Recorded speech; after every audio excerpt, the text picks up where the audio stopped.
Good evening. I'm Kim Reynolds, governor of the great state of Iowa. Like you, I just watched the president's address. I listened as the governor of our state, as a mom and a grandmother of 11 who's worried our country is on the wrong track.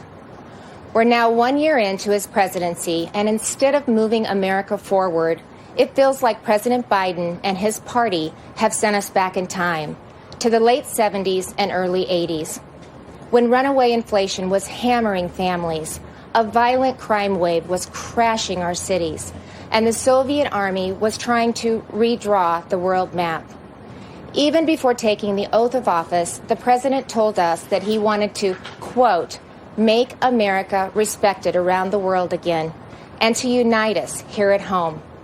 He's failed on both fronts.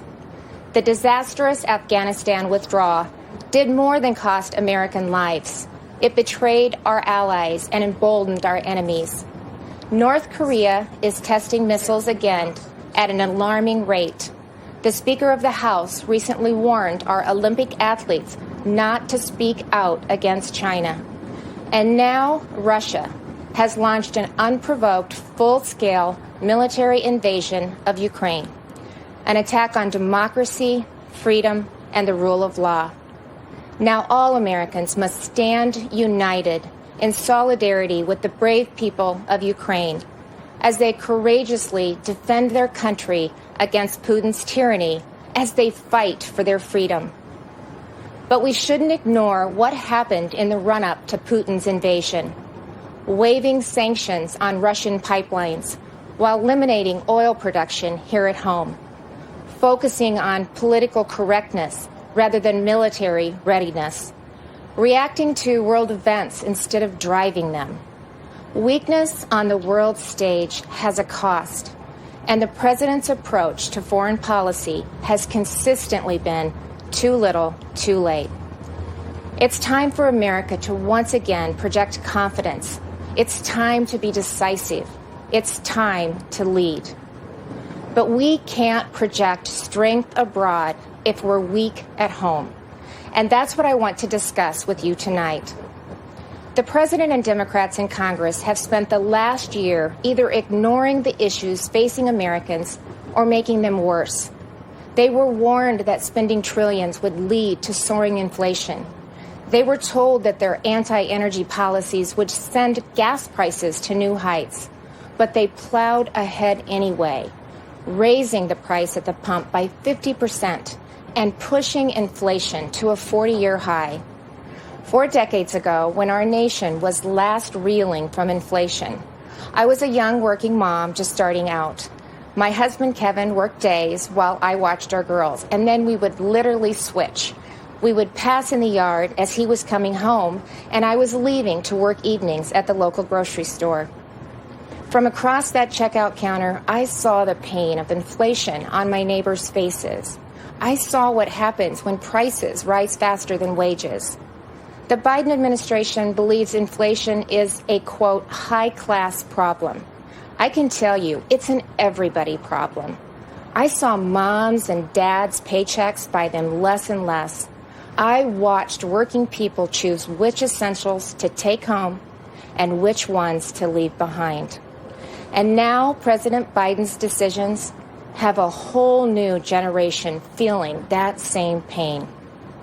When I took the oath of office 5 years ago, I promised Iowans that I would never lose sight of who I was working for, that I wouldn't become detached from the problems they were facing, from the problems that I had faced myself.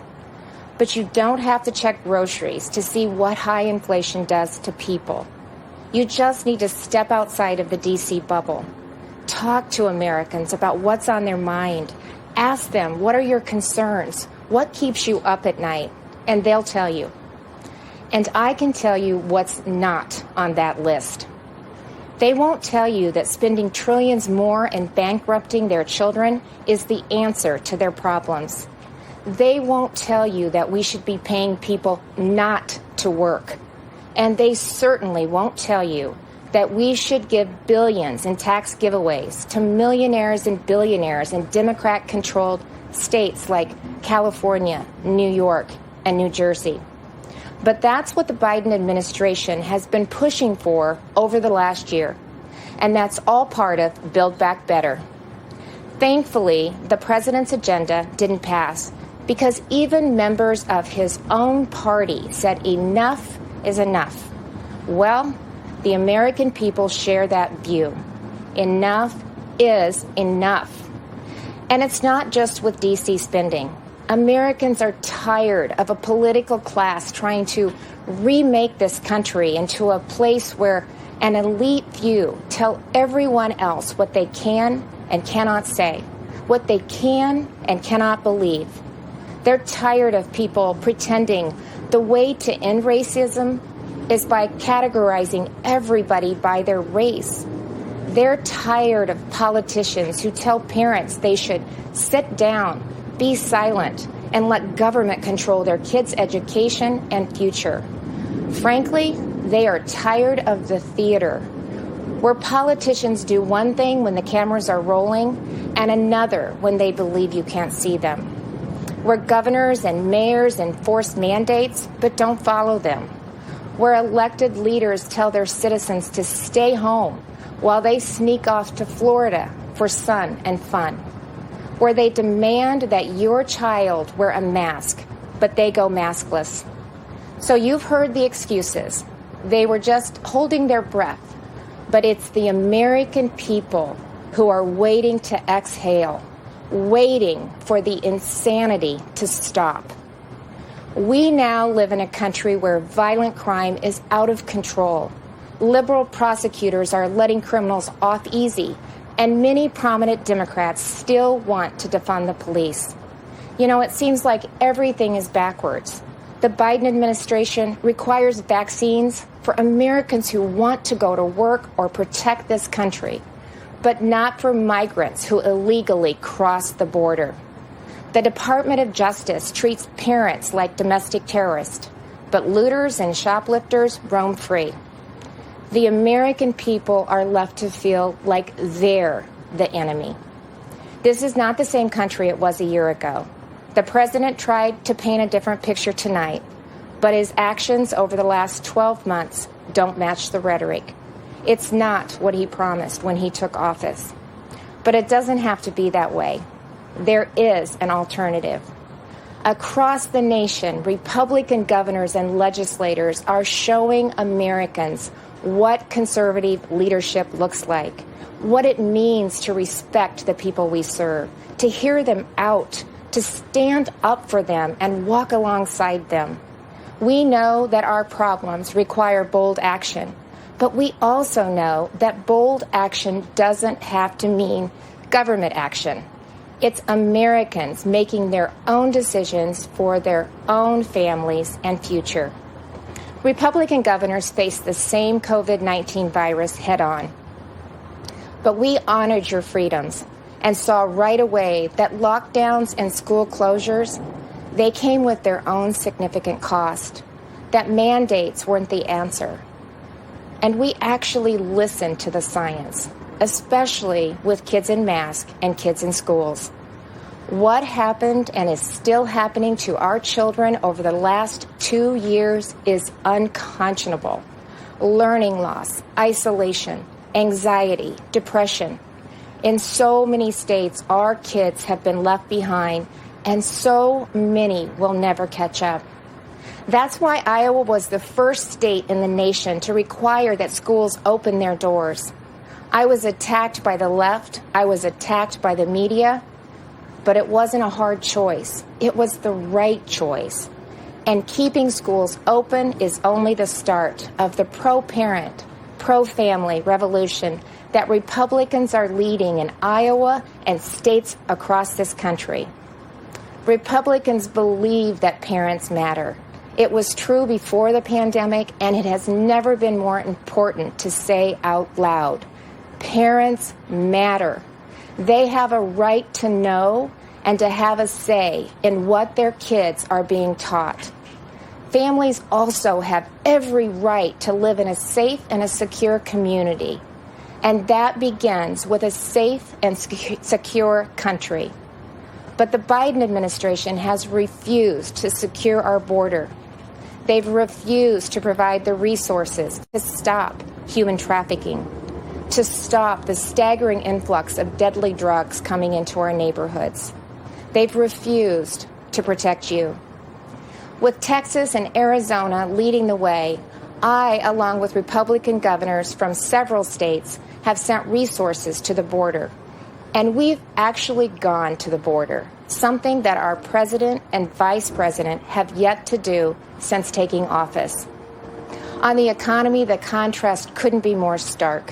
While Democrats in D.C. are spending trillions, sending inflation soaring, Republican leaders around the country are balancing budgets and cutting taxes because we know that money spent on Main Street is better than money spent on bureaucracy.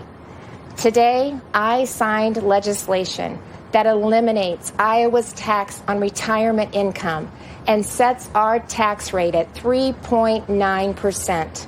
That's less than half of what it was just 4 years ago. And it shouldn't come as a surprise that out of the top 20 states with the lowest unemployment rates, 17 have Republican governors. Republicans may not have the White House, but we're doing what we can to fill the leadership vacuum. And on the issues that are affecting Americans, Republicans are leading. We're standing up for parents and kids. We're standing up for life. We're keeping our communities safe and thanking those in uniform. We're fighting to restore America's energy independence, and that includes biofuels. We're getting people back to work, not paying them to stay home. Most of all, we're respecting your freedom. Behind me stands Iowa's Capitol, where we display our state motto, our liberties we prize and our rights we will maintain.